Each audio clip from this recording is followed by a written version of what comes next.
the Hunsaker and families, welcome you all here today. And we just really appreciate you coming up and joining with us on this day. There's a few announcements to make, so everybody kind of knows the ground rules at this venue. First of all, if you would mind silencing your cell phones. And make the time here pleasant for everybody. If you haven't found it yet, there's coffee and water and some food over against that wall. And during the service, as needed, and certainly after we conclude sort of the formal part of the program, we call it formal, then please enjoy that and spend time sharing with each other. I'm told the restrooms are straight out this door, and as soon as you walk out that door, you will see the signs, and this signs will lead you to what you're looking for.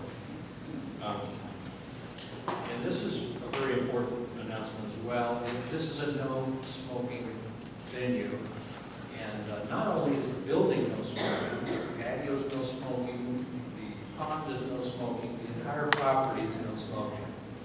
And so you've been warned, and if something happens, I'll put in a good word for you, but I won't go to jail. But however, there's hope, and I do have some sympathy for smokers. If you just go across to the store, it's not the property, just barely. It's not a very long walk, then you can, of course, enjoy yourself. Against the back wall are photo albums, and there's also a basket there, and there's note cards. And we'd ask those that were so inclined, you would just jot down a memory, a special memory that you might have with Dad, and just drop it in the basket. And I know that the family would enjoy reading those later. Up front, there's a guest book if you have not signed in. If you would do so at some point, it's convenient. And there's also a card basket in case you got a card. That would be the place to put it. And that's just off to my right, your left. And last but not least, it's a beautiful day and a patio, and you're welcome to enjoy the patio area too, particularly when we start the refreshment and sharing portion of this.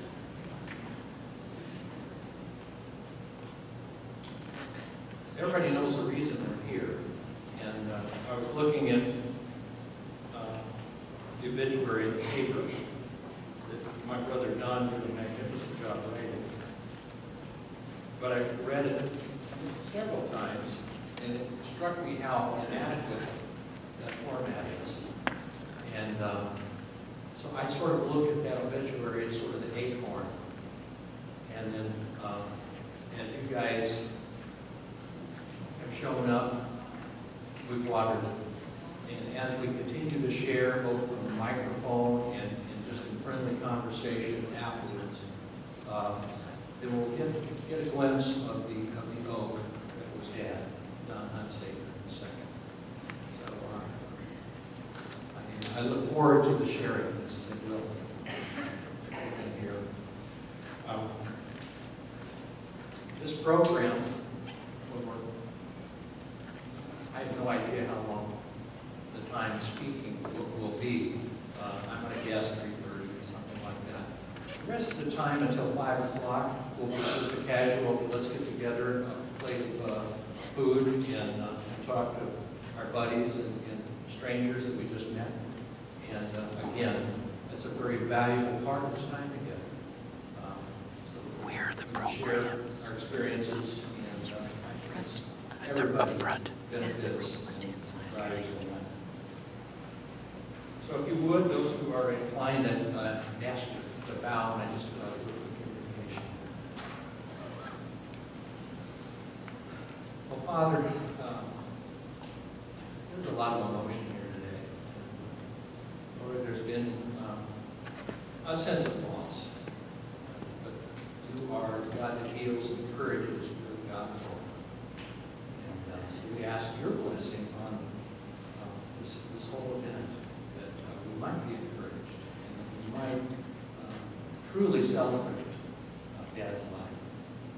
And Lord, it may be true that surely your goodness and love will follow me all the days of my life. I'll dwell in the house of the Lord forever. Just ask it in Jesus' name, amen. So we're going to start the program. First, we'll have the family. And then after that, we'll have friends and colleagues come up. And then after that, if there's anybody, even whether it's family or whoever, if a family member thought, well, maybe I won't share, but you can change your mind. When we have the open mic time, please feel free to jump in and just let there be a microphone on either side, and just let those people know that you'd like to say something, and we'll give the mic to you, and we look forward to hearing what you have to say.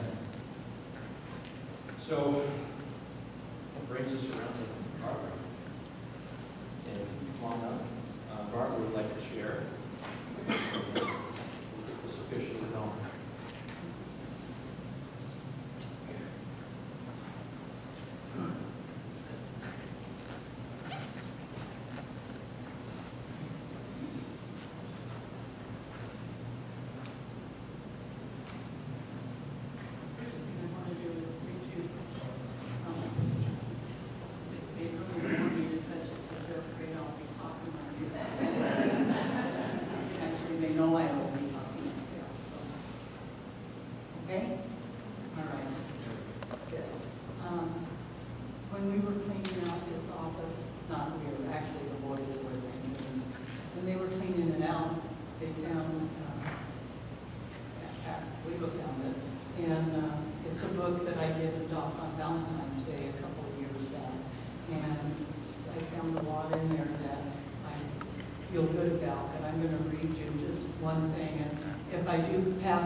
Both, past and present.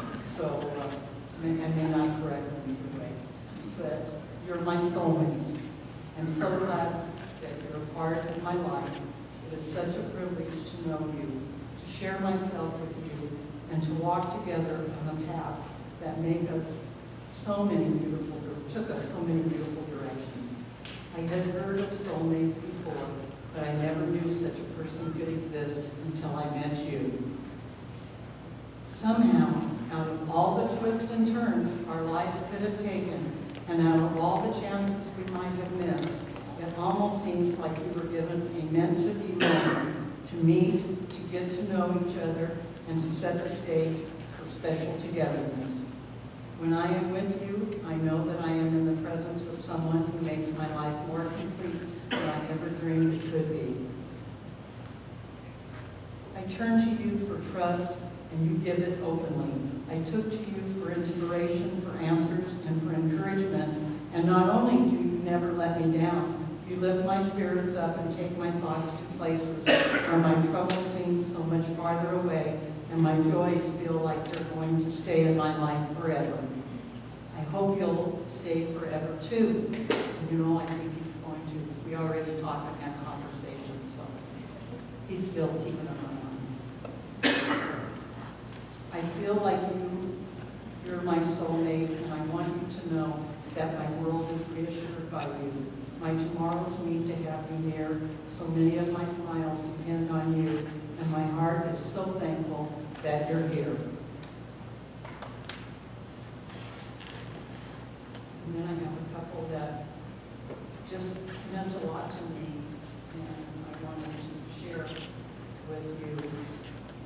It was so funny because I lived in National City and San Diego all my life, and went to Sweetwater High School, and it was, Doc stepped right in when we got, well, probably before we got married even, and you'd think that he went to Sweetwater, and we'd have all this where we would have meetings, and it was so funny that he would want to make a motion or something like, well, this is my school, not your school. Your school's in Texas. And everybody would get a kick out of that. So Pete Storton, who went to high school with me, is some way related or no in my family that came from England. And my brother married a nice English girl who's come to visit me from Florida. And so I always called Pete a cousin.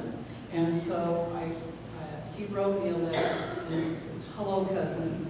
Gosh, I was so sorry to hear about Doc. Meeting him, it seemed like he had been one of our classmates and part of the Suhai family forever. What a nice, gentle presence he had. Immediately likable and great to be with. Thinking of you and your heartache, you, man and my lady, are among the very best. Chin up and know I am thinking of you. Love you, Peter. And you know what? That's how the rest of the people that he loved all of them, and he had a good time, and we went to different things that we had and enjoyed my high school, and he never really got to enjoy his. When he was there, he enjoyed it, but when he left, he never went back on it. He was a Sweetwater graduate. I think it made him feel younger. And then I have another one, and this one is from another group. Start with, her husband was the chamber president for a long time. She and I served on school boards together, and on a school board together. And she and some of my PEO sisters are here, and I thank them for all they do and make you feel welcome and help you in times of bad things. But we're glad that Doc's not suffering anymore. But anyway, this says, Dear Barbara, Tom just woke me to tell me your dog passed away. We know that this day would come, but no one told us it would be this hard. I selfishly wish for just one more chance to write you. It wouldn't be one of my smart-ass, notes, but one of admiration for all of his accomplishments, for how much you loved him and how much he loved you. Having you allow me to be his friend and put up with our carrying on made me love and treasure you more than I can say, because Charlotte was Doc's 92-year-old girlfriend, and I allowed it. Sitting before the computer and the words don't come, I know he is without pain, he is in a better place, he is at peace, he knows you are strong, but all of these words don't take your ache away. Bless you, Doc. Thank you for being my friend, Charlotte. And Charlotte and Tom and Jack have donated to Hub Zero Research Institute in Doc's name, and we appreciate that. In fact, that's not the first time Charlotte's done it, so it's very sweet, and I know he always appreciated it too, Charlotte. We believe in what they were doing there too. And I just wanted to let you all know, and you know that he's not suffering anymore. I miss him. He was the best thing that ever happened to me. I had the best life, and I have nothing to complain about. So I want you all to know I really appreciate it being here, and I got a great family to mix with my family, and it couldn't be nicer. I love you all.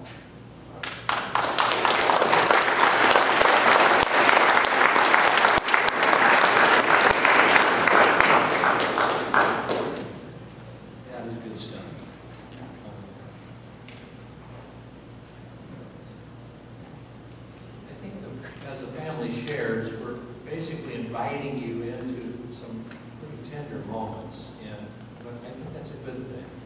And I'm going to do that right now. I'm thinking back to the night of January 4th. That was a difficult night. Colleen, Leela, Russ, and Don were there with me, and later on it was the Three Musketeers alone, working our way through this evening with Dad. And so let me just tell you right off that Dad could not have received better care. He was very comfortable. But as this was happening, I'm sure you can understand there's a lot of emotion. And sometimes I work through emotion by just writing down random thoughts. And I did so that night, at that moment. I thought I'd share it with you. There, in the random. It's not a piece of poetry here. A life passes like hiccups or a lazy freight train. I'll eat again and walk and search the sky. You will not. We know you so differently, and yet so much the same. All variations on themes of love and admiration. So grateful. That's what I feel. And sad to see you now and never do it again. January 4th, 2016. Well, that is my most recent memory of Dad. Now I'm going to segue into maybe one of my most distant memories of Dad. And this day is a sunny morning in Del Rio, Texas. And it appears that Dad has decided that he needs, the son of a Texan needs to know how to play football. And I am maybe either 5 or 6, and he's in his mid-20s. I don't know where he got the football, because he wasn't a football player, but he had it. He's pretty good at requisitioning things. And so I was invited to go out in the front yard where he was going to demonstrate how to play football. And we started out just kind of tossing it back and forth. And then we transitioned into the fine art of how to evade tacklers while carrying the football and running with it. Now, mind you, our front yard was mostly lawn, but in that lawn were 2 solitary pecan trees. And Dad, while demonstrating one of his most eloquent moves, ended up colliding with a pecan tree. And so I've lived with the reality that my father was once tackled by a pecan tree. And since then, I've been grateful that it was better in other fields of endeavor. But looking back at that moment,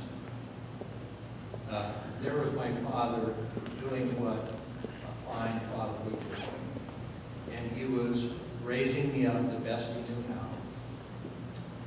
And as he was hobbling back to the front porch steps to sit down and nurse his wounds, I couldn't have loved him more. And so, that's just another facet of who Dad. Dad was a dad. He was a tremendous scientist. He was a wonderful friend. He was a good dad. Brother Don, if you would share with him.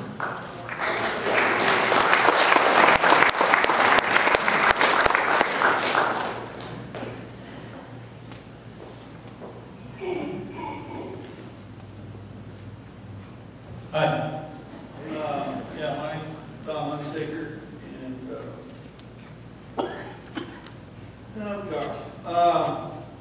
Let's see, I guess I'll start out with a story, a dad's story. Back when I was in grade school, he'd come to the classes, 3rd grade, 4th grade, and he'd have cook out rattlesnakes, and they're doing on the kids and pull it out of the bag.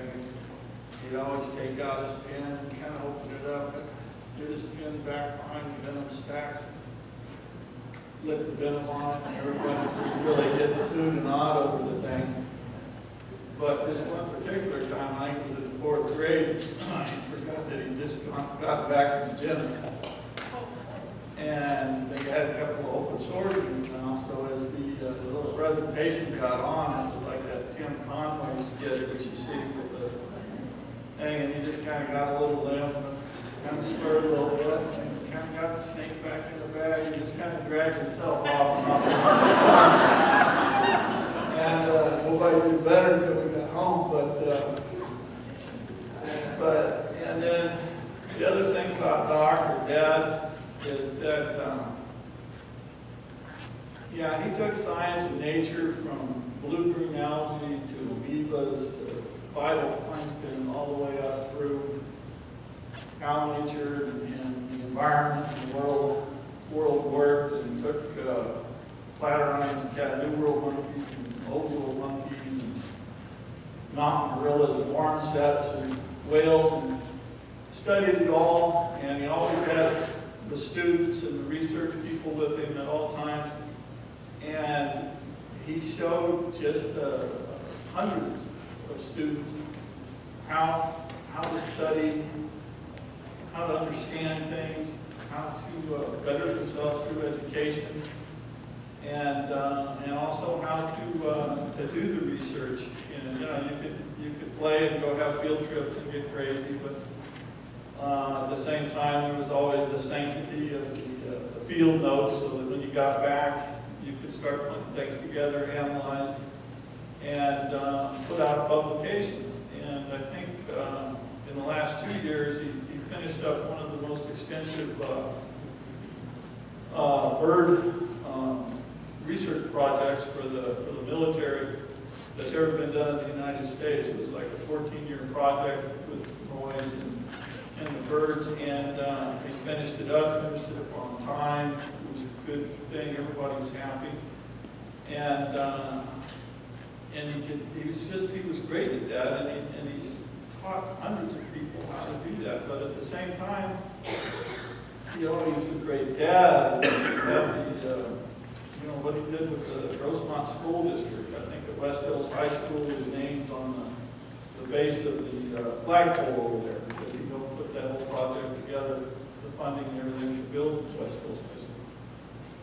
And yeah, but anyway, one of the things I'd like to read here is when in 1971 he took the family down to South America for a year. He had a 1-year contract through the State Department with the Peace Corps to do research, or actually he had a thing through the National Science Foundation for Research. He had a contract with the Peace Corps to help integrate into a bunch of money they had for establishing national parks there. And anyway, but it was a 1-year contract. So towards the end of the contract, he went to Washington, D.C., and established his position as an official position. And the policy was for the government foreign service at that point, even to a certain extent today, was to only hire U.S. nationals for as administrators for these things. But he set it up so that a Colombian national could take over his job, and that was a gentleman named Dr. Ernesto Barriga. Greg Johnson remembers that little thing. But he set it up for Ernesto, that not only he had that position, and obviously there's a logic behind it of having a person there, for Colombia, the Colombia scientist, the South American network, he was all part of that, so it was a lot more logical to have him at that position than somebody who's doing from Washington, D.C. or the United States. But he set that up. Ernesto got the job, set him up as a U.S. pay scale, and the thank you that he wrote when he found out that Dad had the cancer. He wrote, "We, the family Barriga, are here always, and will be thankful to Don Hunsaker II. The reason is he left me his position in the Peace Corps Colombia, which changed our lives forever. Leaving the Universidad was decisive for us, and Don was always a very generous, simpatico, and happy man. Give him a great hug in our name. Tell him Clemencia, our daughters, and I care for him mucho and will always be with him, thankful for what he did for us." And he did that just because that was Dad. He's done that all over the world and all over here. And yeah, he's a great guy. Thank you. Thank you.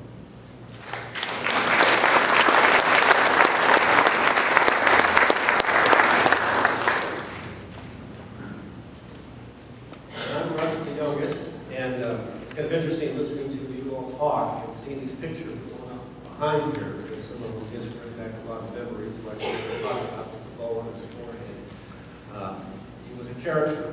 But I want to thank all of you guys for coming out, gals. And obviously, my dad's touched everybody's lives in very different ways.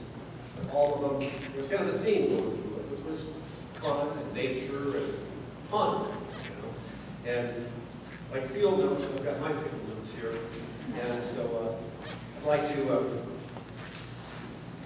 talk about a couple of things. One, that we all know what my dad's passionate about, life, you know, and having that good time in nature. And I like to put it that the world was his playground, and he was always on recess. That was him. This is work, son. I'm going to go to Africa. Yeah, poor guy. You know, it's just, he was always making that kind of thing happen. And one of his friends, Brad Thornburg, he wrote something to me, and I thought, you know, that is really it. It says, quote, he elevated everyone's understanding of and care for our natural communities, unquote. You know, and to me, you know, he had breathed in nature, and he breathed out gifts that we all learned and brought things away from, and pretty remarkable person. But, you know, there's a lot of sides to my dad that we all know. Can't cover them all today because we don't have time in the day or the month to do that. But there are a couple of things that you might not know about my dad that I'd be willing to share, but not all of them. But we'll go with some of these. But when he was in college, his sport of choice was fencing. Who would have figured the guy running around chasing lizards, going to caves, looking at bats, he got into fencing. I guess he did a good job. He won some championships, and was also into photography. We were looking through his old yearbook in college. And he goes, yeah, I took that picture. Page. I took that picture. I think a third of the pictures in the album were of him. And you know, I've kind of taken up photography a little bit in my day, and it was kind of cool getting his insights into how to look at a scene and take a picture. Yeah, so moving on. Another strange thing. My dad didn't have a middle name. I don't know too many people. Don, did you have a middle name? 2 people I know that don't have middle names. 3. They're all named Don Hunsaker, right? We're on a roll. And so, but the thing is that my dad was worthy of middle names. And for example, I think, you know, Doc, the Lizard Man Hunsaker, would be very appropriate. Hey, Craig Johnson, he says, yeah, Doc, the super scientist Hunsaker would be pretty appropriate. And many times, I think at many gatherings at his house and around in the desert, it'd be, Doc, what's it take to get a drink around here, Hunsaker? one of his phrases that I heard often. And also at Christmas time, reference to bows, it was kind of a tradition, somehow it happened, that invariably, there would be this little gift, kind of just clumsily wrapped with a bow on it, and it would be a banana. Dad would find a banana in the yard, in the house, and everybody would get it probably throughout the course of the day. And then, like I said, he had a bow on his forehead, and he was good with it. He was fun. He was just having fun. He just loved having fun. And the other side for me of remembering the best memories of my life is camping. And we called it field trips. Students and all that stuff going on, and there's a lot of that going on behind me, some awesome stuff. And one of the funny things is that we'd be going out, and when he decided what the best time was to set up camp was usually when the car got stuck. You know? And he'd get out, look around, yeah, it looks like a pretty good place. What's it take to get a drink around here? You know? And so we'd set up camp, and then they'd get to doing all that kind of stuff. And you know, to my dad, every vehicle was a 4-wheel drive vehicle. It might have not have been one. We had a green Maverick that he took places that car never should have gone. But we always got home. We always had great memories, great stories. And we smelled like campfire usually by the time we got home. And it was and a little cigar smoke too from time to time. But like I said, you know, he really knew how to love life. And I have no doubts that if the folks at Dos Equis had met him a while back ago, he would have been the most amazing man in the world. Thank you, guys.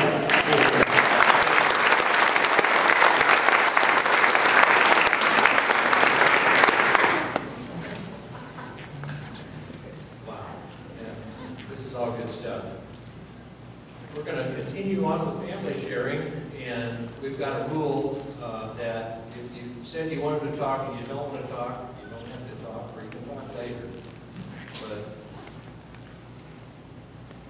You good with it? Matt's going to share. And Brother Don's youngest boy. And tell us what's on your mind, buddy. So, I had the best grandpa in the world. Wouldn't change it for anything. My favorite story about everything is a story my dad told me about the cougar in the backyard. And I have an 8 neighbor's dog. You can put flyers out. I don't know if that neighbor's here at the time, but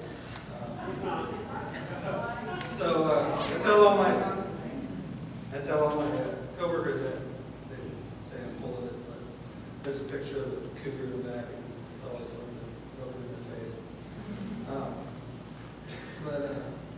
He taught me never to worry anything in life, because at one point, whatever you're doing at that moment, that's what you wanted to do. That's what made you happy. You can either learn from it and make a mistake, or not a mistake, and you did the right thing. And he was a superhero. He taught me everything that I know, how to be a better person. It was a pretty amazing thing to have for 25 years of my life. I got to have the coolest person ever. Biology was really easy. Hey, Grandpa, what's this? Oh, hey, I got some of that. Oh, no, that's science. Not that. And started doing jewelry design with him in the garage. It was a lot of fun. He taught me a lot of things. And my favorite memory, the last time I saw him was August of last year, was I drinking a bourbon with him for the grandma calling to check me. Hey, Grandma, where are you? Well, okay, well, I'm sorry. But he was always happy, always had a smile on his face. Just taught me how to be a better person. I'm glad that he was in my life, and he always will be.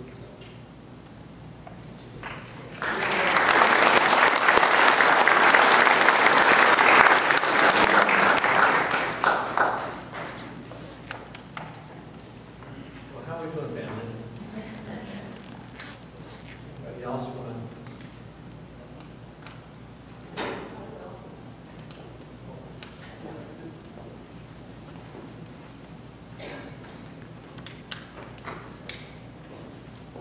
Come on. I am Becky, and he was my dad. He brought me brothers and sisters-in-laws.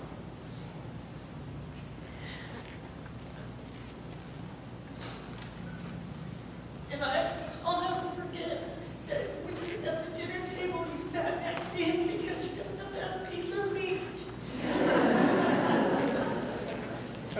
And Donnie picked that up now too. And I'll never forget when we went to a funeral, and it was in Spanish, and he translated it for me. But it wasn't what they were really saying. I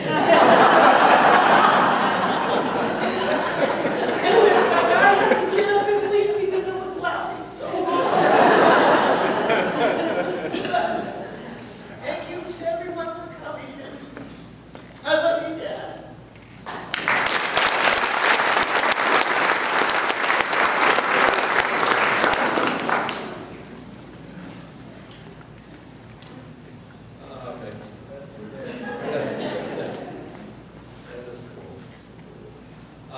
There's some family members who couldn't be here, and we just want to make everyone aware that they have also sent their thoughts and their condolences.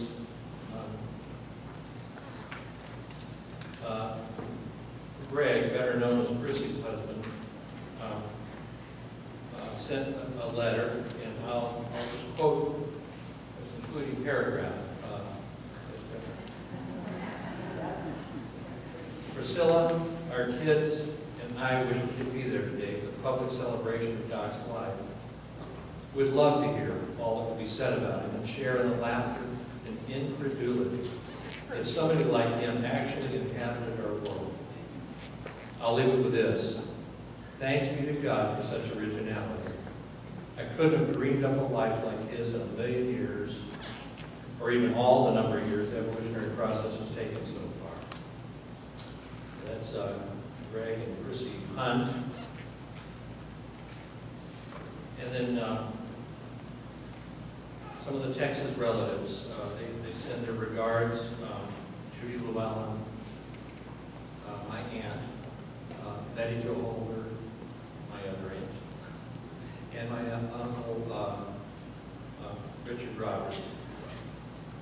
And Holly, Sister Holly's in Utah, and she is here in spirit, and she greets everyone.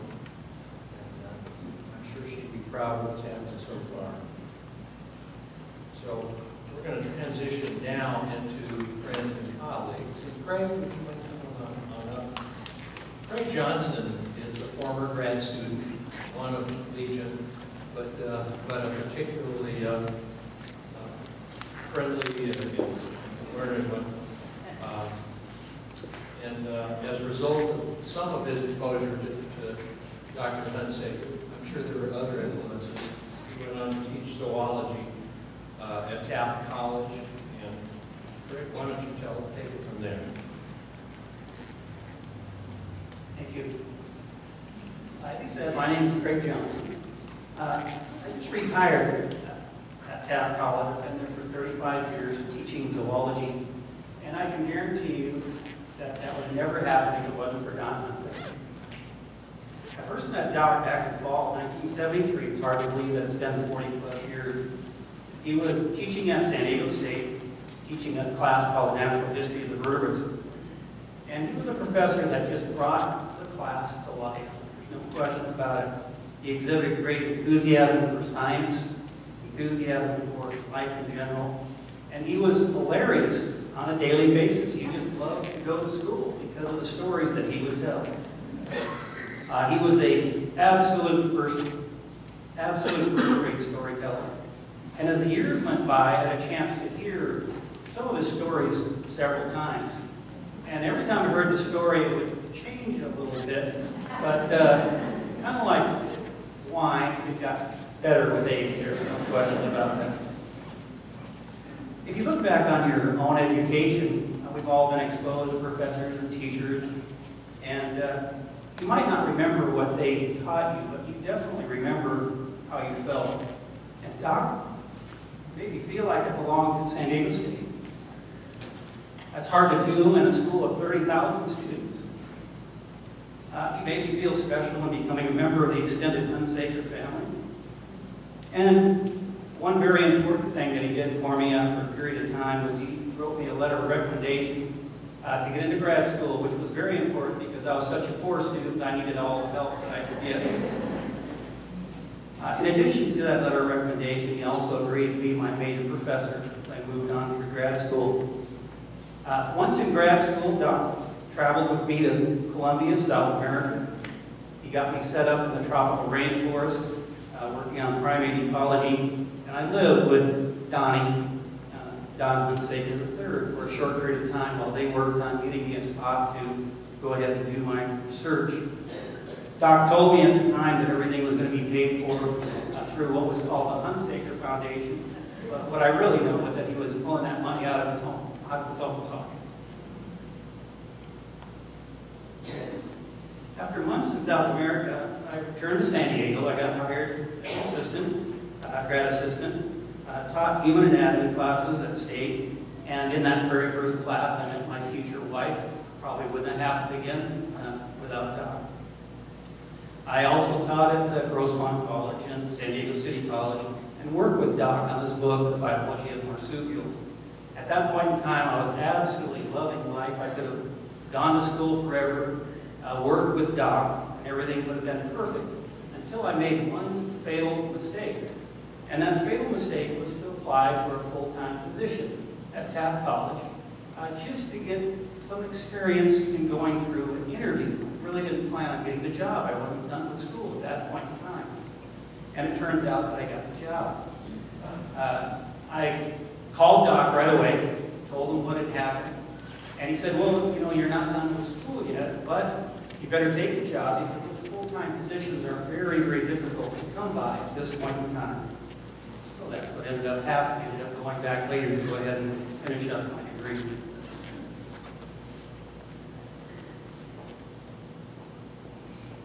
One of the things that I would say in regards to that is that, again, I did retire from Catholic College after 35 years of teaching, and I have to believe that without Doc's mentoring, that my life would have been very different.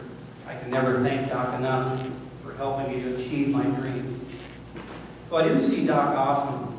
I thought of him all the time whenever I went on field trips, and especially when I was writing letters of recommendation to try to give other students a chance, a leg up when they really needed it at that particular point in time. When I left San Diego, Doc gave me 3 things to take to school, and I want to share those with you.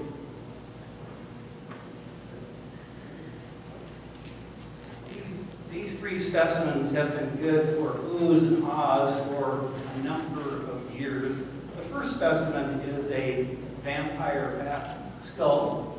I'd like to get an ooh from the crowd in Doc's name. The second is a vial of rattlesnake venom.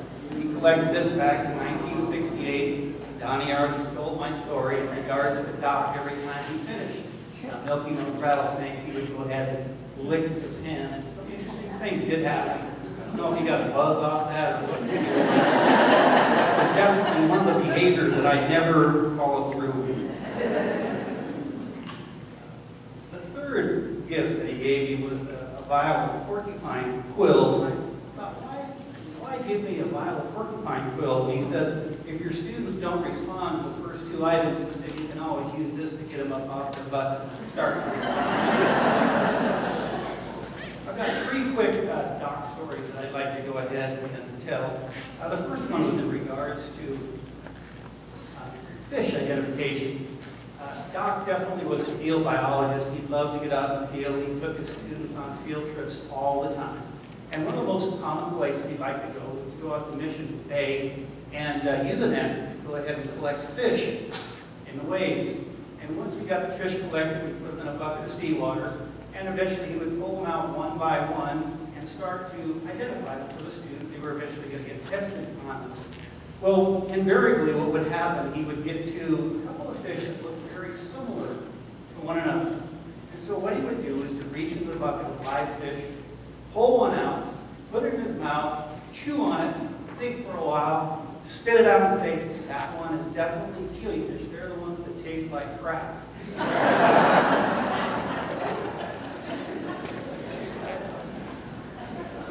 Another quick story in dealing with rust was in regards to doing a landscape project in Doc's backyard. He asked me if I was free one weekend to get a small project that he'd like us to go ahead and work on. And so I was excited about it. He'd done so much for me, I wanted to repay that as best I possibly could. So I showed up in my work clothes, I had my gloves on, I was ready to go. And we moved out in the backyard, and it was very obvious that he wasn't ready to plant any plants on that day. There wasn't going to be too much landscaping that was going to be going on, because the entire yard looked like a mountain going up the hillside, completely covered with weeds. And what was going to have to happen, we were going to have to get all the weeding done first before anything was going to be planted. And so we worked about 5 minutes, the phone rings, and Doc has to go into the house. And after 5 minutes, Russ decides he better go in and check and see what Doc's doing. And after about 20 minutes, they would come back out, and Doc would work for about 5 minutes again, and go through a story about how he was born with a collapsed lung, and he really wasn't very good at physical labor and things of that sort. And he worked for about 5 minutes, and then the phone would ring. He had somebody calling and making sure that he wasn't going to have to work too hard on this particular project. So you start to get the picture of this landscaping that was supposed to take place during the course of the weekend stretched out for an extended period of time. We finally got the weeding done, but when we finally got around to go ahead and working on the plants, there was another huge delay. And that was that Doc decided that the only way that we could plant these plants was if we planted them in evolutionary order from the bottom of the hill up to the top. So to get that done, again, it just took a long time. It wasn't just a simple project, that's for sure. The last story that I have for Doc is in regards to a trip out to the Ansparega Desert. I spent a lot of time out here in the Salton Sea and the surrounding desert, taking students in that area. And at night, the skies were just absolutely beautiful with stars. That particular evening, we had another one of Doc's students, Jim Hansfield, who went through a great lecture on the stars and on the planets. And he was very careful in going through and making sure that we could identify the various constellations that ended up being present, exactly where they were located. Then he moved on and started talking about the planets. He mentioned that you could see Venus and you could see Mars. And he said those were really the only planets that you were going to be able to see at this particular time of the year. And Doc said, well, no, really that's not true. He said, if you cock your head just right, he said, you can see Uranus.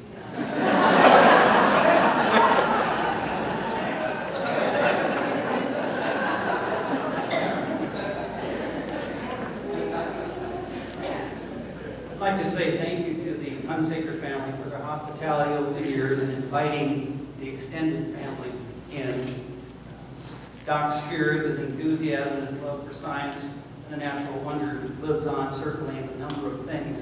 It lives on in his publications, his collected specimens, and especially in his family, his extended family, his acquaintances, his students, and forever in his students. Thank you, Doc, for everything.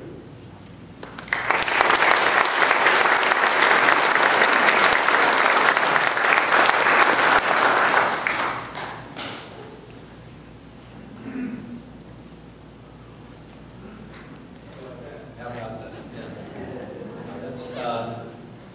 That is sort of the fruit of Dad's graduate program.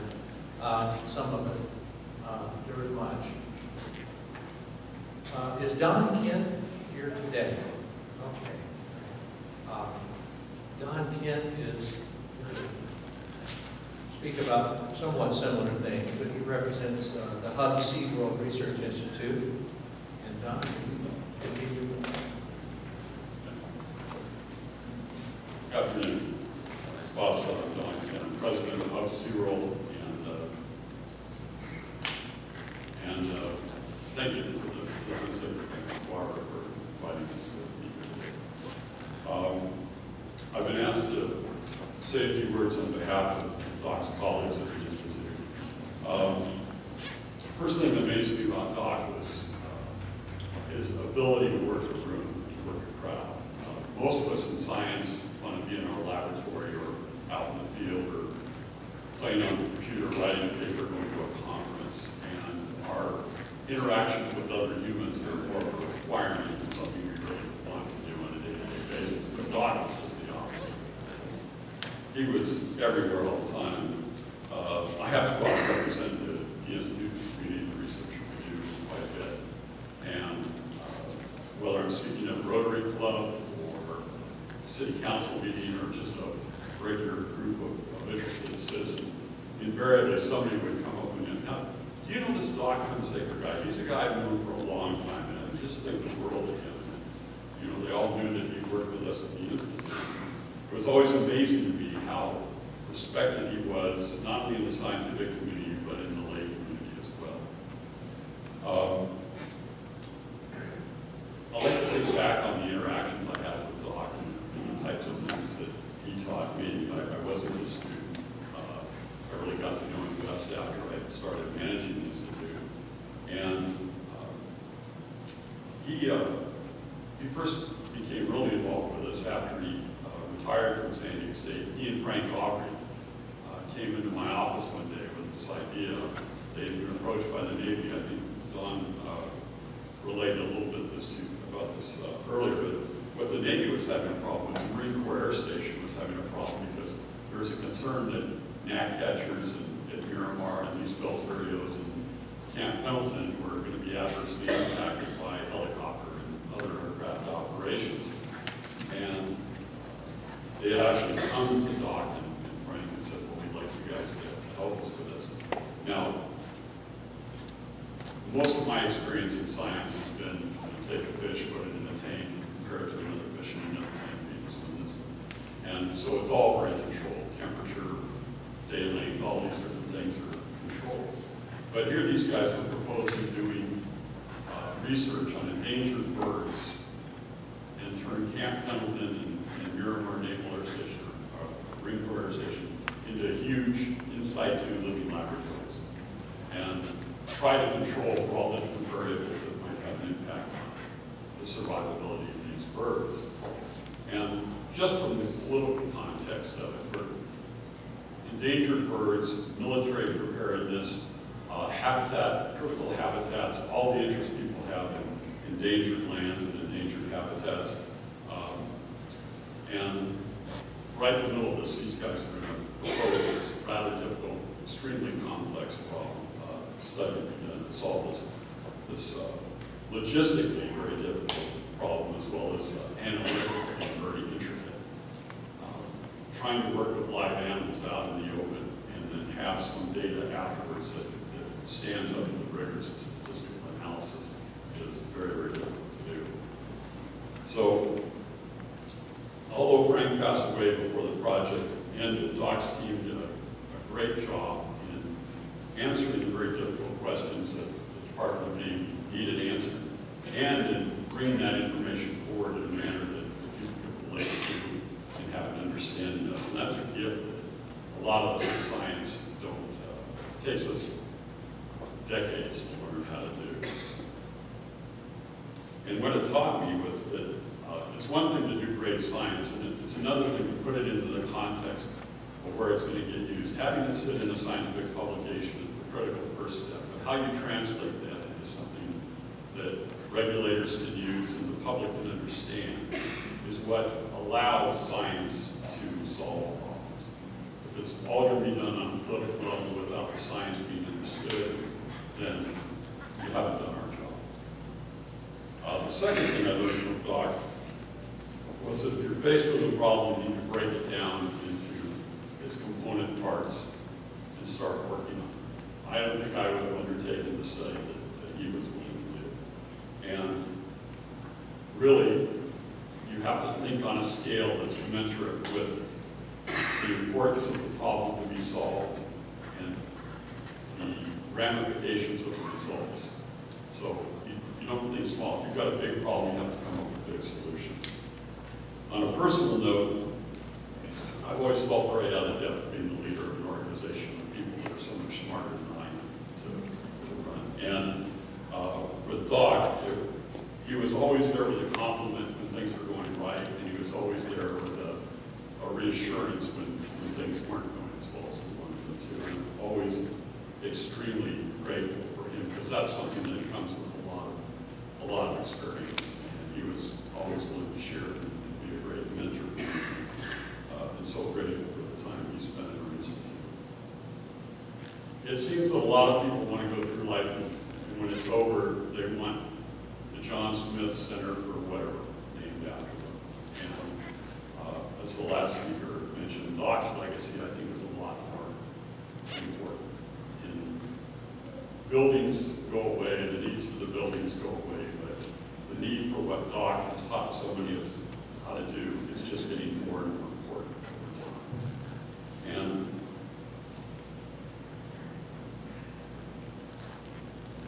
referred to the number of students he had, well, there's also the colleagues that he had too. And the five of us that were scientists at the Institute to learn from Doc have other people we work with, and that information will carry on through the ages. And Doc leaves behind a better world where we can all respect the animals and the habitats that are so important to a healthy planet. In the end of it all, the best we can all hope to do is leave the world a little bit better for our children than we got it from our parents, and Doc certainly lived up to that responsibility. I'm honored to be asked to speak here today and reflect some of the respect that our colleagues at the Institute had for Doc. I'm very sorry for the reason for being here. I wish it could have been at a wedding anniversary or something like that, but I'm also very pleased to know that Doc is out of pain and at peace. God bless his memory. God bless all of you.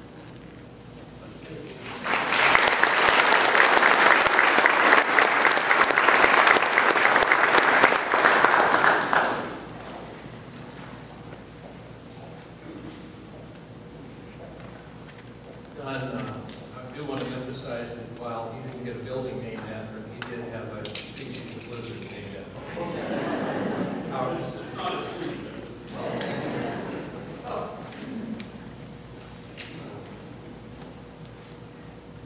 Well, we have a, what I call a cleanup speaker.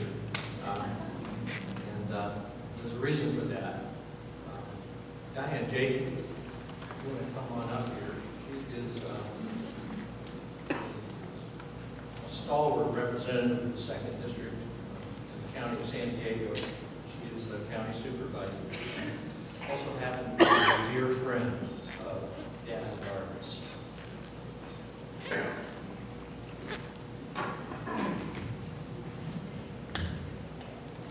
Thank you very much. It's, those of you that knew Doc, just envision that this is a bottle of Jack Daniels. Yes, you do know him. Well, it's off color, I have to tell you. I want to thank the family for inviting me to come today to talk a little bit and help celebrate the life of Doc. And boy, what a life it was. Now, I have to tell you, it was really Layla and Russ that invited me to come speak today. Barbara did not. And the reason is, I think she was a little bit afraid of what I might say. But I'm doing it anyway. So here we go. I first ran into Doc during our school board days when he was on the Grossmont High School board and I was on the Humboldt School board. And that was about 30 years ago, which was VCS before county supervisor. Doc was also at that time, he was representing the San Diego County School Board members on the California School Boards Association, the Delegate Assembly, and the Board of Directors. So he was very, very much involved, not just on the Grossmont board, but San Diego and at the state level too. He mentored and he coached me, and after a lot of resistance, he got me involved in the California School Boards Association too. I got to know Barbara around that same time. You see, she was on the National School Board, National City School Board, and so we all knew each other, and we palled around and we worked on behalf of kids and did all kinds of good things in those days. And it was about 1983. California School Boards Association was holding an election for vice president at their annual conference. That annual conference was in December of every year. The nominating committee, which they appointed a nominating committee to nominate people, and you first became vice president, president-elect, and president. Well, those of us in San Diego, school board members, we did not like who the nominating committee was putting up to be their next vice president. We didn't want him. So Doc decided that he would run a campaign for vice president of CSBA from the floor, which was very unusual and almost impossible to get elected from the floor.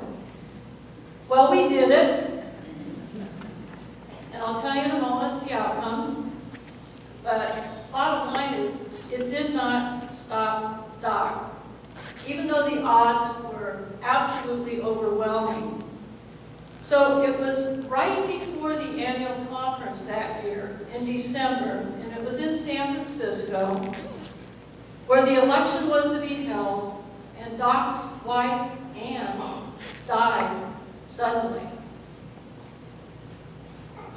We weren't quite sure what was going to happen at that time, but Doc could have decided not to go on that trip, not to run for vice president of CSBA, but instead he went ahead as planned. He decided he was going to do it. Very determined man. So of course, those of us from San Diego at that time, we became his support team in more than one way. So if you can envision, we're on the plane, heading to San Francisco for this big event, a very challenging event. I was sitting next to Doc on the plane, and I noticed that he had 2 different socks on. His shirt and his pants didn't go together, and he had the wrong color belt and shoes. In essence, not the look of a candidate, in fact, more like the look of a clueless bachelor that needed a whole lot of help. So, when we arrived in San Francisco, we did give him some wardrobe help, and to make a long story short, he won the election and became the president of the California School Boards Association in 1986. He was a great mentor to me, and he coached me and encouraged me to follow in his footsteps, which I did. Those were great days. So during those CSBA days, after Ann passed, I have to tell you that Doc was well recognized by the women as smart, a lot of fun, handsome, and of course, he was single. He was on the road frequently, too, traveling both for the California School Boards Association, but also the National School Board Association.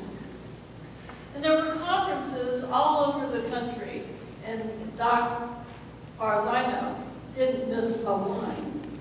But the women loved Doc, and I saw a lot of things going on, which, Barb, I don't think I ever told you about, and I'm not going to. But I think in those travels throughout the United States, and with the women loving Doc as they did, they all tried to go after him after hours. I think Barb kind of liked him too, but I'm not sure that she really knew it at the time. So at this point in time, Doc and Barb had known each other for some time, and then on a flight, there were a couple of us that were sitting in the seats on the plane right behind the 2 of them. And so we started talking loud enough so they could hear us, but we weren't talking to them, but we were loud enough so they could hear what we were saying, and it was very purposeful. And what we were saying is, those 2, Doc and Barb, would really make a cute couple. Well, as planned, they heard us, and they started dating, and they dated, and they dated, and they dated, and we never thought that Doc would ever pop the question to Barb. But he finally did, and they got married, and most of you know the rest of that wonderful story. Some folks might say that school board people are a different type, so it was a perfect match. Doc was always teaching, and I remember vividly a trip to New Orleans, and we visited the zoo. Of course, this was after all the meetings at the conference. And we were sitting on the outside of an enclosure, and there were 2 black panthers, a male and a female. And the male was following the female around the enclosure as we were watching. And of course, Doc, the teacher and the biologist, was explaining in a rather loud voice what the male was about to do with the female. And if you can imagine, in that deep, professorial way, yes. Doc was very explicit in his explanation of what was going on, and I'll only leave that up to your imagination. But as he was talking loud enough that there was a large group of people that gathered around, and there were kids also, and they were extremely interested in what he was saying and what those Black Panthers were doing that day. And I would imagine that those kids probably had a lot of questions for their parents when they went home that evening after that day at the zoo. It was fun. He was fun. But Doc was also a visionary, and this may be something that not very many of you know. A couple of the speakers touched on this, that Hunsaker should be rightly called the father of the county's multi-species conservation plan. And I'll tell you why. It was one day when I was preparing to run for this office that I'm in now, that Doc took out a pencil on a paper napkin, and he basically laid out the plan that would later become the MSCP. This is the county's open space conservation plan. And he explained to me at the time that the gnatcatcher, that little bird, was soon to be listed on the federal endangered species list. Well, as a result of that day, I grabbed the opportunity and was pleased and honored to co-author that plan. And as a result, we have about 100,000 acres of open space that's been conserved and preserved to date, and about 300 miles of riding and hiking trails. And that is quite a legacy for Doc Hunsaker to leave behind. So thank you, Doc.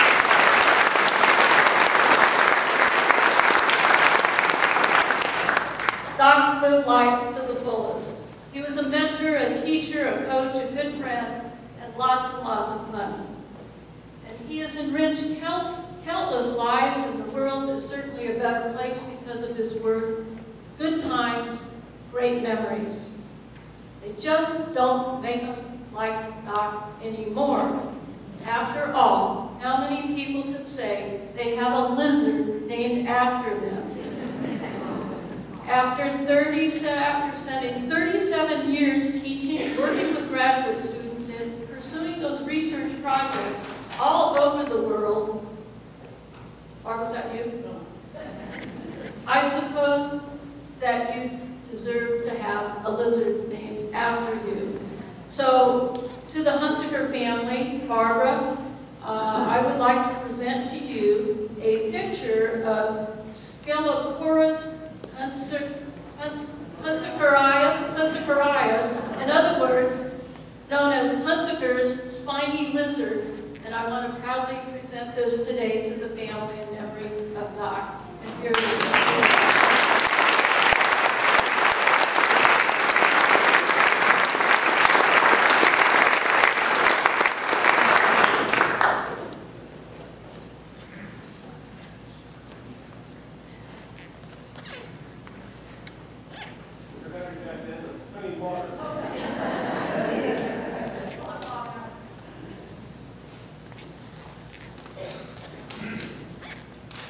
Okay. Still on first Hunsaker. That's cause for celebration right there. We're going to move into the open mic time now. And so we need the mic operators. They can come forward. Test.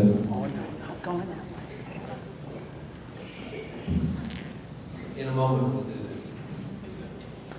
This will just take a second. I wasn't going to speak. Bobby Strahan, or Bob Strahan, Bobby Strahan, my son. Barbara's son. And I was sitting here listening to everyone talk about Doc. I'm trying to wonder who you're talking about, because that's not the guy that I know. I don't care about animals. I don't care about any of this stuff. I'm in a business, as you can tell. I'm not much on campus. Not any interest in that at all. But he was such an amazing man. He was absolutely the best salesperson I've ever met in my life. And you know, we're talking about the story about the noise and things like that. And I'm sure it was pretty exciting the way he talked about it. But when he talked to me about it, he says, "Can you believe what they're paying us to do this?" And we had a group of friends over in Little Rock, and Mom and Doc came to visit him, and he was so prepared. He wanted to know what every guest that was going to do for dinner did for business, what they did, and then he just worked the room like nobody that you have ever met. And every time he'd call me, he'd talk to me what was going on at the office, what were you guys working on, how things were. He was able to form it so he made you feel like the most important thing that there was going. Real quick, we had a problem. We build garage doors out of steel. And we had a problem with the manufacturing part. I run the sales department. And Doc was like, what's going on? I said, hey, we're struggling with this. We're having trouble building this store. The manufacturing guys are working on it. And Doc asked a couple more questions, and I really didn't want to talk. Let's talk about 3 days later. I get a call from Mom. Doc wants to talk to me. So we're talking a little bit, and he says, hey, I was looking at this, and he explained what he thought the problem was. Now, he had no idea, I don't think, about steel or anything like that, but he had gone online or done something to find out. So we're sitting in a meeting, and I go to the vice president of manufacturing and said, hey, try this.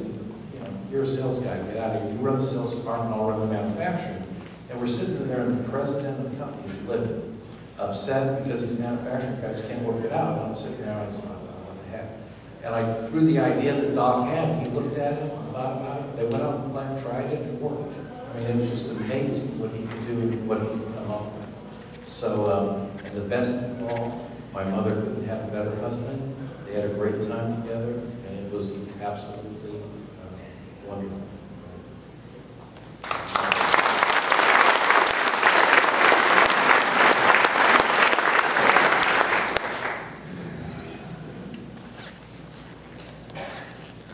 Well, there's plenty of time for plenty of more sharing. So we thinking about participating. And now, if we could get the mics ready to roll, and Dara and Eddie would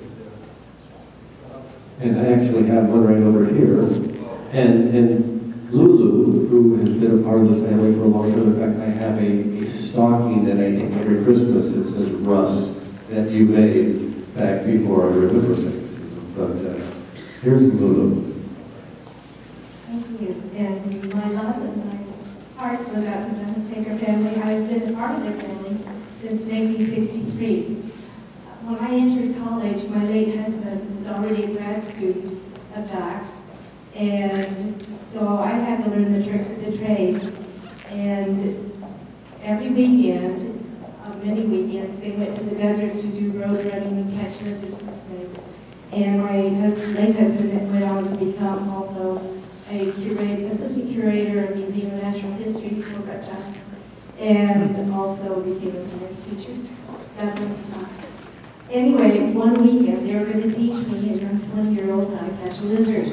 And Doc says, well, you're going to go up to the rock when you see the lizard. When you go to the desert, where the lizards are substantially bigger than the local lizards, you're going to go up to the rock, and you're going to slap your hand across the lizard and kind of drag it down over, and then you flip the lizard over. Well, I was a little apprehensive about being bit, so I guess I was a little too enthusiastic. And when I did that to the lizard, I flipped him over, and he was 4 paws to the wind, and what appeared to be a broken neck. And Doc looked at me, and he put his arm around me and kissed me on the head. He gave the sign of the cross to the lizard. And he said, well, you don't have to worry about him fighting you anymore. That's great. Thank you, Lulu. There are some amazing lizard stories with my dad. Anybody over here? Yeah. There's a mic over there, so raise your hands.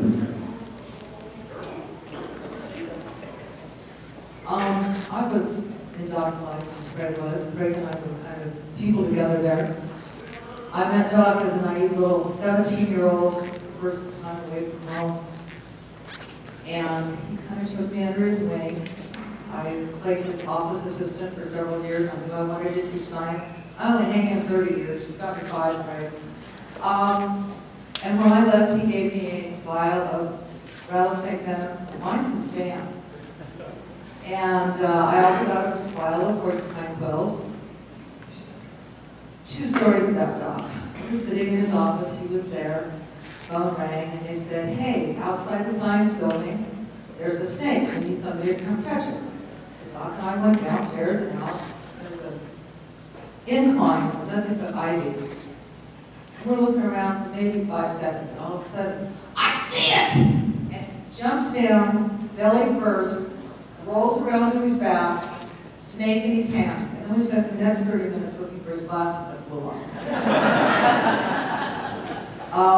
The other story that I find near and dear is we were up at the house, Horseshoe Pit, I didn't know what horseshoes was. I had no idea. So Donnie is down there, it's just after dark, and I'm at this end, and I'm looking out going, what's Donnie gonna do? And he literally grabbed me by the neck to pull me as the horseshoe went like this, and he said, I just saved your life, and spilled Jack Daniels all over.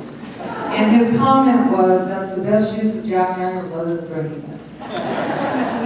Well, Thank you. We have someone over here, and a couple of quick rules. If you would allow the person to hold the microphone for you, it works better. And the other is, would you please introduce yourself to everyone as you speak? My name is Betsy Leonard, and I was a research and field assistant to Don for 4, 5, 6 years. And I have 3 vignettes to share. One, Doc was asked to go out to Warner Springs to a, I believe it was a solar farm, if I'm remembering properly. But the study was to determine if the solar, anyway, the solar panels, if it would bother the endangered Stevens kangaroo rat. And so he made some calculations, and the bottom line was, it was determined that no, it doesn't bother the endangered kangaroo rat. In fact, it encourages the endangered kangaroo rat to live under these structures because they cannot be attacked by their predators, which was, great horned owls and hawks. So, and I believe it was that night, because we were in Warner Springs, way out in East County, he had a friend who was building a adobe house. I don't remember the friend's name anymore, and if he's in this room, forgive me. But he had only completed the foundation of his house. Well, it didn't matter. We set up the lawn chairs on the foundation, and Doc and the other fellow began telling stories. And it got darker and darker, and pretty soon Doc stands up and he says, look, see that formation? And he gives the Native American myth for that formation. Well, we drank a little more and continued on with the stories, and he's still pointing out formations. But it got kind of late in the evening, and he said, look, there's that same formation. Then he'd give the Greek and Roman myths of these stars. And even Two Sheets to the Wind, he could still tell stories. And then the last vignette I want to tell you is, one evening we met for an after-work drink, and we shot the breeze for maybe, I don't know, 15 minutes or so, and then he said, by the way, there's something I want to show you. And he reaches into his pocket and pulls out a Scalopterus Hunsakeri. He'd been down to Baja California, picked up the lizard, brought it back, and he said, I know that you're probably not going to get down to Baja very soon, so I brought the lizard to you. And the bartender's eyes were pretty big enough, big animals in the world anyway. So the lizard was stunned. So we back in his pocket, we continued having our drink, and then I don't know what he did with it then.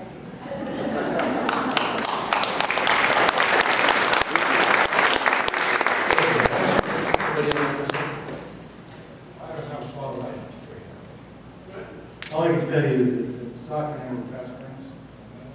I've only known him for 2 years. He's just a fantastic guy. We like brothers. This is a tremendous thing. It's pretty much it.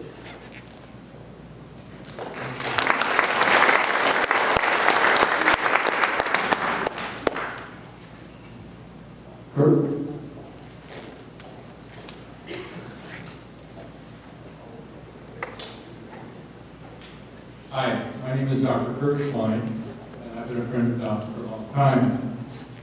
He was rather special to me. He was my last mentor as a scientist. But I wrote this the other day, and I hope I can get through it without choking up. I'm not here to say goodbye. I met Don Hunsaker in the mid-1980s, right before he married Martha. I was working as a consultant, and he met with another old friend, Orville Ball, for lunch in El Cajon. We knew each other by reputation only. He was at the midpoint of his career as a scientist, and I was at the early stage of mine. But we became friends. He was interested in science, teaching, and learning as a professor. And I felt my role as a consultant was just the same. We were fascinated with the world, not just interested in a self-interest-based way, but trying to see the big picture. And I think that's come through a number of times today. To see the interconnections out there. We spent hours talking science, and I found him to be a kindred spirit. He also was in love with Barbara, as I was with my wife. And we saw those women as major parts of our worldview. As I went through the difficult process of losing my wife to pancreatic cancer, Doc and I talked a few times. I went through that process. When he was diagnosed with the same disease, we both identified with the common thoughts. He called and we discussed the disease. We talked about its biology, its anatomy, its effects. We did not talk about dying. We met a few times for lunch and breakfast with him and Barbara, and we talked some more. He understood, and now I will not say goodbye. I will say enjoy the journey, Doc. See lots of new things. If you have a chance, come back and tell us stories of your travels. Embellish them as much as you want. We'll still listen. So as they say in Italy, fai buon viaggio. Enjoy the ride.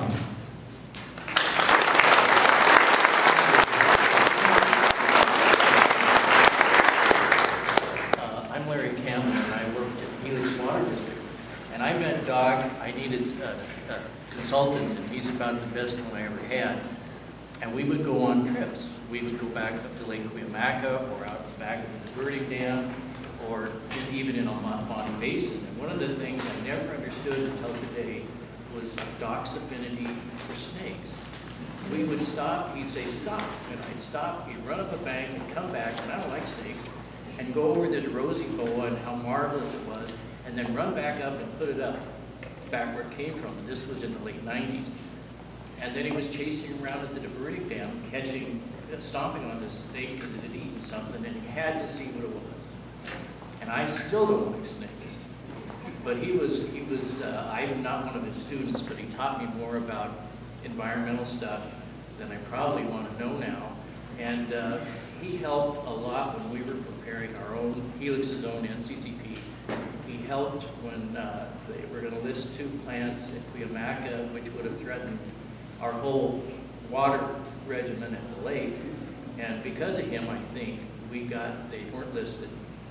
And he had some good ideas to make Fish and Game, Fish and Wildlife, and anybody else that was concerned happy. So he was a lot of fun to go on these little jaunts with. Thank you.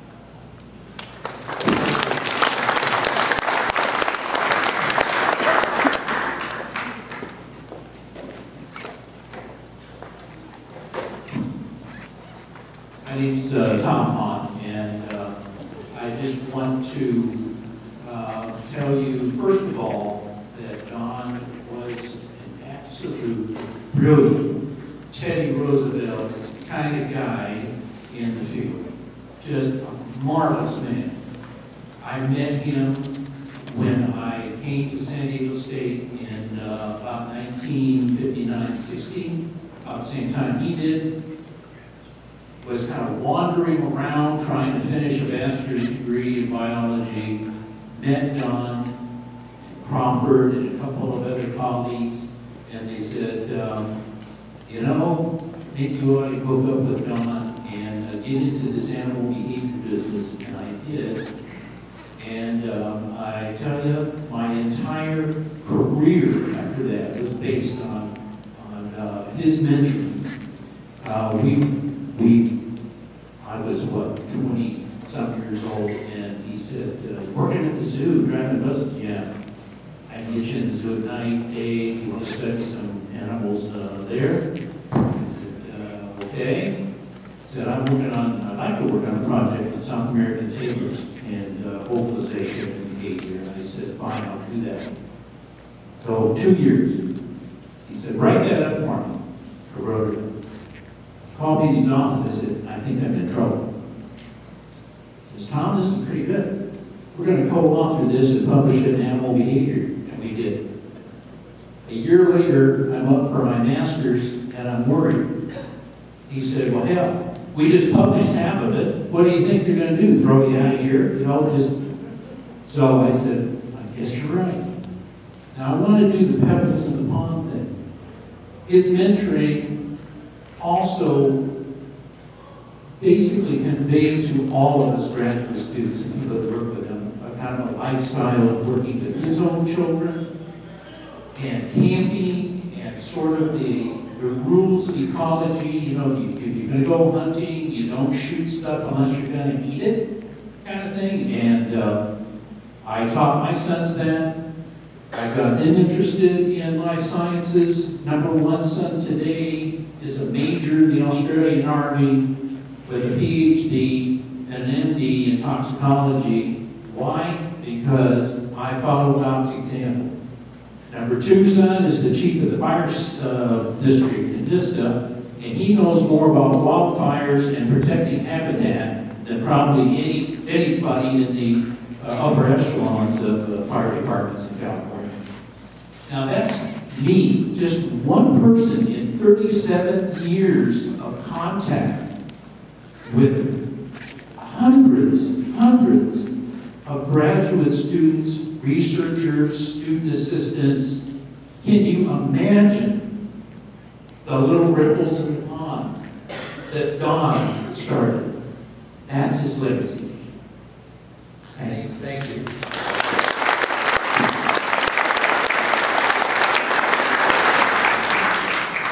My name is Heidi Fisher. I worked with Doc for about 7 years right when he was retiring from San Diego State to SeaWorld. So I represent kind of a generation of us at the end of his career at the college that learned a lot from him. I have lots of funny stories about him, but mostly I just want to say thank you for him showing me about biology and all that kind of stuff, because without that I wouldn't have a successful 20-year-plus career in consulting.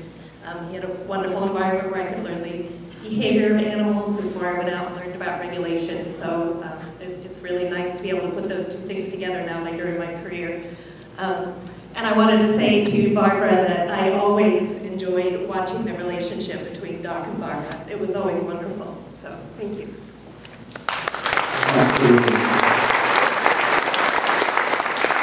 This is a friend like Kevin, went to high school with Kevin, and he's feeling great. Just give it a shot. The thing about Doc is every time you're at his house, there's another critter there. Somebody mentioned Africa. I remember this ugly bird from Africa and escaped or something. We had to go chase it down. And every time we Tim. Oh, it was Tim the bird. No, that's different. Like with Thomas the parrot. That was a different one. God, Thomas, I swear, when you go over there and be kicking back watching TV, and this parrot would come sneaking up, climb up the curtains behind you and squawk in your ear and then run away laughing at you. I mean, just crazy stuff. But gave Russell a whole lot of that knowledge. And every time we go camping or something, he's picking up the critters. It's like, no, I don't want to hold that thing. And it's interesting. His whole life touched us in a lot of ways. Absolutely. Thank you. Hi, I'm Jeannie Hogler, and I'm another one of the research and field assistants. It's nice to get names of other predecessors. I first met Doc in 1973. I actually started taking one of his classes, and one of my first memories of him, and there are so many as we all have, is there was a service elevator at the end of the hall, and I was over there, and the doors opened, and DH, as I call him, he was in the elevator, and he had one of his sons there. I told Russell the story, and he said it wasn't him, but it was a small kid, and he had this giant python that he was holding, and the python must have weighed easily 100 pounds, but he was trying to keep the python biting the top of, I think, Russell's head. And I don't think it was done. But, so that was very interesting. I was there when Shobi tried to snack on Russell's. Shobi is who? Shobi the mountain lion, sorry. Shobi the mountain lion tried to snack on Russell's friend from next door. And there was another grad student there at the time, Steve Stropes. And the mountain lion had been on a kind of a running line. And he had learned to twist up in the air and snap a link. He just had this way that he figured out that he could get off this line. So Russell and his friend Mark were out in the backyard, and I think the rest of us were in the house, and Russell came running in, and Daddy, Shobi's got Mark! And we all went running out, and so, Don put his fist down the cat's mouth, and I mean, they were up and round. He had the little boy by the back of his neck. You see your cats play, it's just like that, only it's 100 pounds more weight. And so anyhow, he's doing his best to get the cat off. The cat's really not complying, and so Steve's out there, and Don said, "Come over here and help him with this mountain lion." And Steve's there.